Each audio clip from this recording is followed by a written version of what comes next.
Hello and welcome again to another edition of MasterMindX Studios, where we're going to discover everything there is to know about streaming. Interested? Take a like, take a share, subscribe, and check out this video.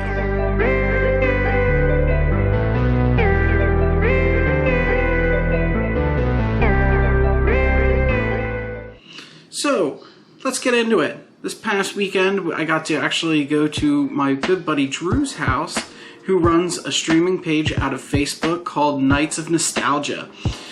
This page is dedicated to just a great community of game streaming, between anything from, he plays the Final Fantasy series, Zelda randomizers, any type of classic, NES, Super NES, all the way to today's classic title games, such as like Resident Evil and things like that.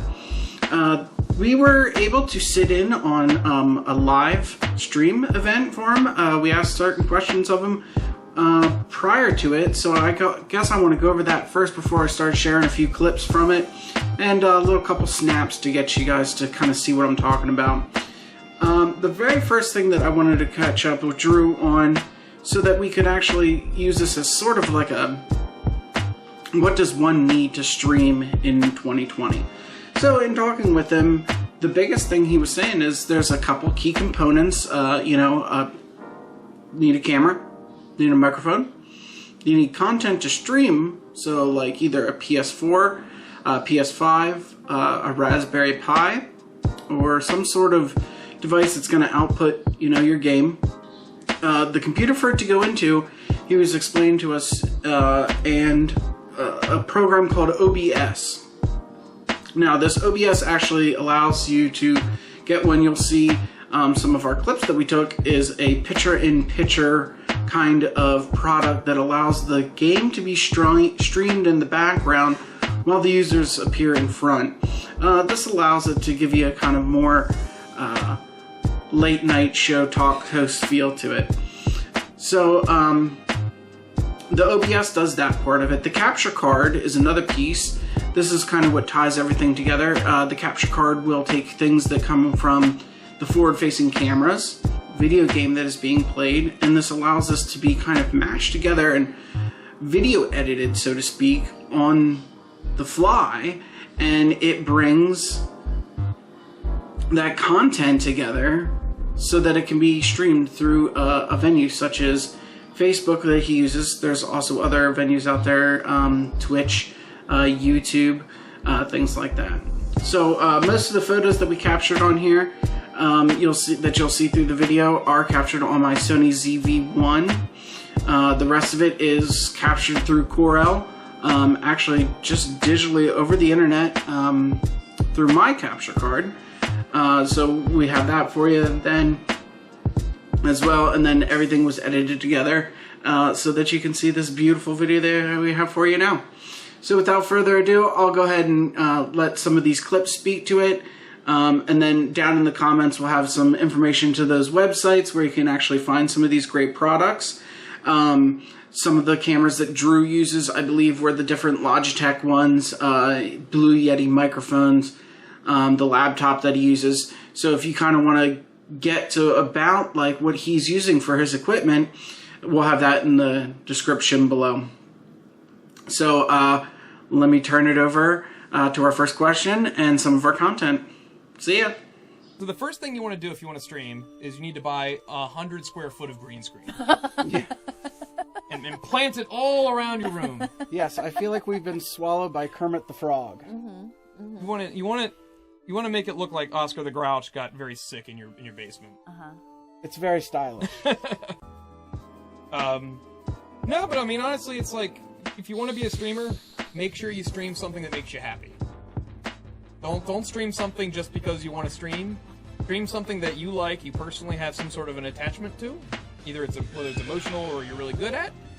And make sure you have something to say about it. I mean, granted, there's very popular streamers who don't talk at all, but they're just really, really good. And people are watching them just to watch them kick ass. Been together for, 5 months now? Give or take. I've been streaming for almost a year.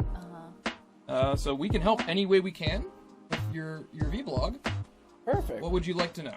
So one of the biggest things I think a lot of people would like to know if they were interested in getting started in this, and we wanted to get an answer, was, first off, we know that you like video games, but what drove you to actually want to share with the community or start a video game stream? A few things, but mainly it was more or less a product of COVID. I got furloughed from work back in March, and streaming had always been something kind of in the back of my head. I'm like, that might be fun to do someday.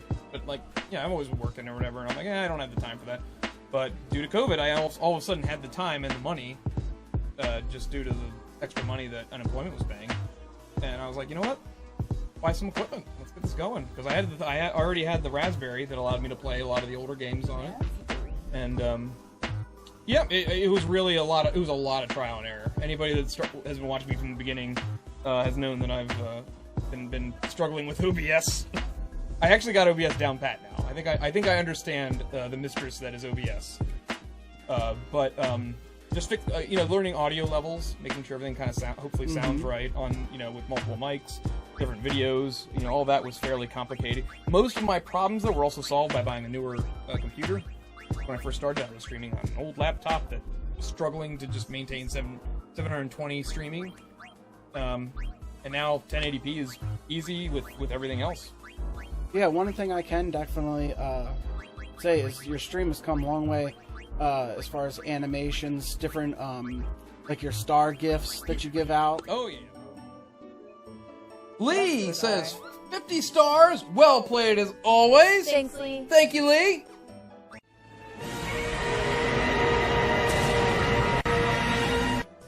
All right. Thank you so much, Lee. So that's really great. That's a fun creative process. That's when you're like, you need some video editing software. Yep. You need to be. I'm not savvy in editing anyway. I'm not learning anything. I've tried to just teach myself how it goes. So just messing around with video editing software. It's fun. It's a fun creative process. You need to be in the mood for it though, because it is also very, very tedious. If you're not in the mood for tedium, don't attempt to start editing stuff, because you're just going to piss yourself off. I can attest to that. Reviewing the same clip over and over and over again until you get it just right. Oh yeah, you like getting that little thing right and making sure there's no dead where you get like a frame of black, making sure all that's so perfect.